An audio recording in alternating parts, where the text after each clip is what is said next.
Ma très chère mère, l'élan de joie et de soulagement qui m'ont traversé lorsque mon oncle est arrivé avec votre lettre du bureau de poste, malgré mon envie de me précipiter dans ma chambre pour la lire assise près de ma lucarne, j'ai dû faire preuve de patience.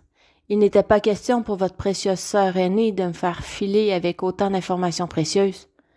Elle a pris votre missive des mains de mon oncle, juste sous mon nez, et est allée se cacher dans son boudoir pour vous lire. J'étais atterrée.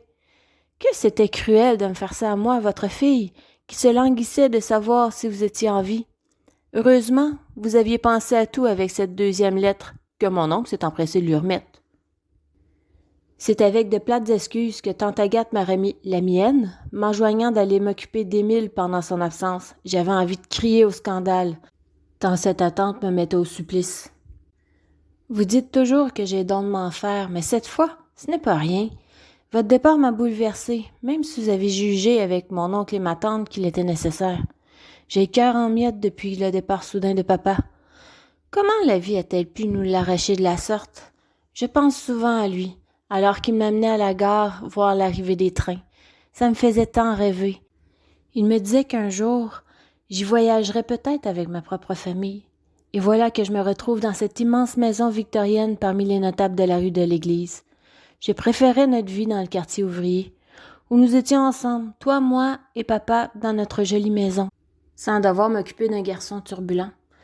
Vous entendez très bien me répéter d'être indulgente. Après tout, Émile n'a que 7 ans. Quand on est une adolescente, on a envie d'autre chose que de s'occuper d'un schnappant. Chut, ne le répétez pas à tante. Elle et mon oncle sont si attentionnés envers moi. Je ne voudrais en aucun cas les blesser. Émile me suit partout. Un vrai chien de poche. Ma vie à moi, elle s'en va où alors? Mon précieux temps pour lire et vous écrire. Pardonnez-moi, ma chère mère, c'est le chagrin de votre départ qui me fait dire des choses comme ça. J'adore mon cousin. Il m'est précieux et j'en prends soin. Je suis encore abasourdie par la lecture de votre récit de voyage. 5 jours à cheval et seul. Vous deviez être terrifié. Je frémis de vous imaginer aller cogner chez des inconnus pour demander le gîte.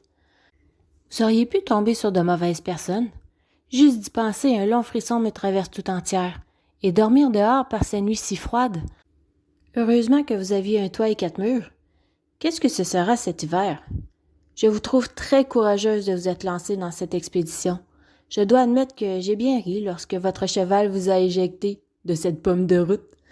Dieu merci, vous n'avez pas été blessé, sauf peut-être un peu à l'orgueil. Croyez-vous qu'un jour je puisse vivre ce périple avec vous?